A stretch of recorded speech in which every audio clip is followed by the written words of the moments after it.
Bismillahirrahmanirrahim. Assalamualaikum warahmatullahi wabarakatuh. Alhamdulillah, alhamdulillahirabbil alamin. Allahumma shalli ala sayyidina Muhammad wa ala ali sayyidina Muhammad.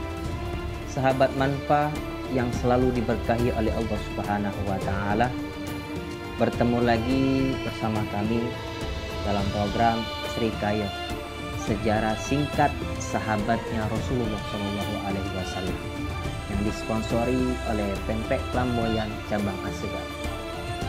Kembali kita akan bercerita tentang sahabat Nabi Muhammad SAW yang bernama Umair ibnu Himam. Umair ibnu Himam ini adalah sahabat yang menjadi mata-matanya Nabi Muhammad SAW. Bahkan Nabi Muhammad SAW menyebutnya basbusan ainan. Basbusan ainin ini adalah mata-matanya Nabi Muhammad SAW. Di dalam riwayat dijelaskan oleh Imam Anas bin Malik radhiyallahu an, Rasulullah SAW mengutus Umair ibnul Himam untuk menjadi basbusan ainan, untuk menjadi mata-matanya Nabi Muhammad SAW. Sebelum berhadapan di Badar bersama orang-orang musyrikin pada saat itu, Rasulullah mengutus Umair ibnul Himam untuk mencari info apa yang dilakukan oleh pasukan Abi Sufyan. Dan ketika itu, pada suatu hari, datang dia kepada Nabi Muhammad SAW, menceritakan bagaimana keadaan Abu Sufyan dan para pasukannya.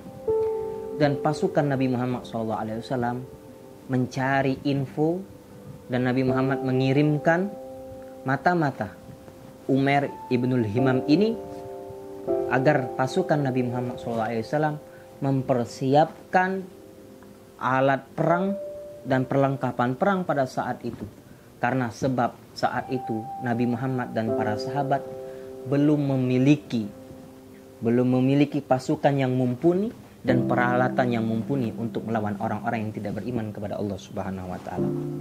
Dan ketika para pasukan Nabi Muhammad di dalam perang Badar tersebut telah berhadapan dengan orang-orang kafir, maka ketika itu Nabi Muhammad pun berkata dengan pasukannya, dan di dalam pasukan tersebut adalah Umair ibnul Himam.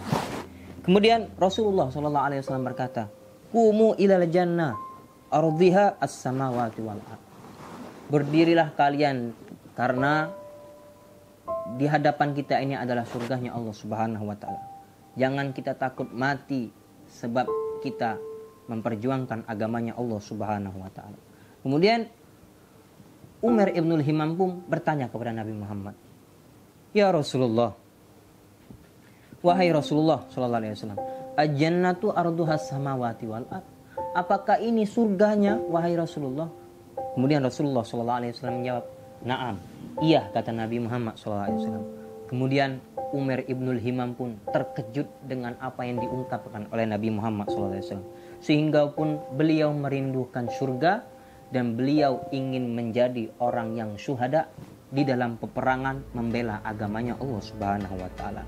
Kemudian Rasulullah SAW bertanya kepada Umair ibnul Himam, "Qala Rasulullah, ma yahmiluka ala gaul bah, apa yang membawa engkau sehingga engkau terkejut, sehingga engkau heran tentang surga yang telah aku kabarkan?"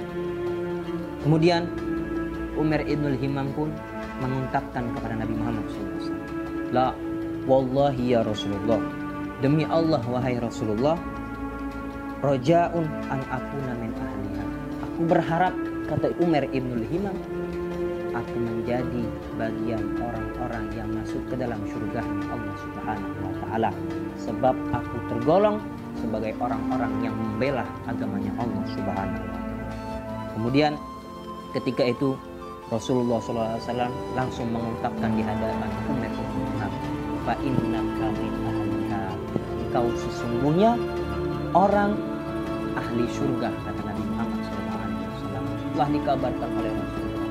Mengapa Rasulullah SAW mengabarkan Umair ibn Himam dengan hal yang seperti itu? Karena Rasulullah SAW telah mengetahui bahwasanya Umair ibn Himam ini adalah orang yang akan wafat di dalam perang Badar tersebut. Sahabat manfaat yang dirahmati oleh Allah Subhanahu wa taala.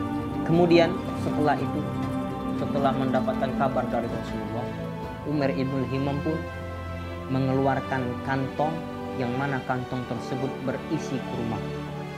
Dan kurma-kurma tersebut beliau bagikan dengan sahabat-sahabat yang telah siap berperang di perang Badar tersebut bersama Nabi Muhammad SAW. Sampai beliau bagikan kepada para sahabat, sampai semuanya kebagian dan semuanya telah mendapatkan kurma yang telah dibagikan oleh Umar ibn Himam. Dan ketika perperangan itu berkecamuk, orang muslim dengan jumlah yang sedikit, orang kafir dengan jumlah yang begitu banyak, salah satu orang yang gugur membela agamanya Allah Subhanahu wa taala adalah Umar ibn Himam, yang disebut sebagai basbusan aina, sebagai mata-matanya Nabi Muhammad SAW.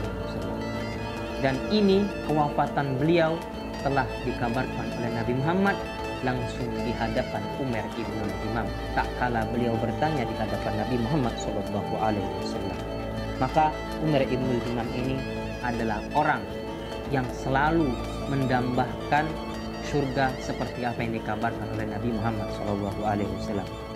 Kemudian tidak sampai di situ, banyak sekali pelajaran yang bisa kita ambil daripada peperangan Badar ini.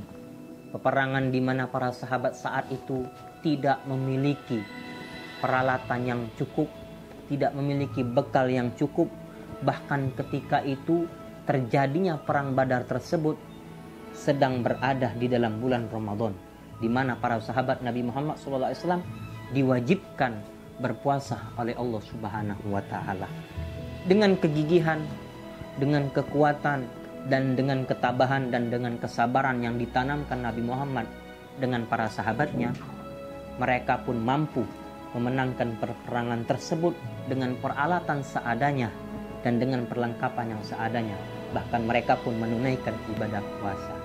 Begitu juga gambaran yang seperti kita di negara ini, terutama di negara Indonesia ini, para pejuang kita mampu berjuang membela negara kita daripada para penjajah untuk memerdekakan negara ini dengan alat seadanya, dengan pasukan seadanya, dan dengan ketawakalan mereka, dengan kegigihan mereka dan dengan kesabaran mereka, mereka mampu memerdekakan negara kita ini seperti pasukan Badar, pasukan Nabi Muhammad membela agamanya Allah Subhanahu wa taala.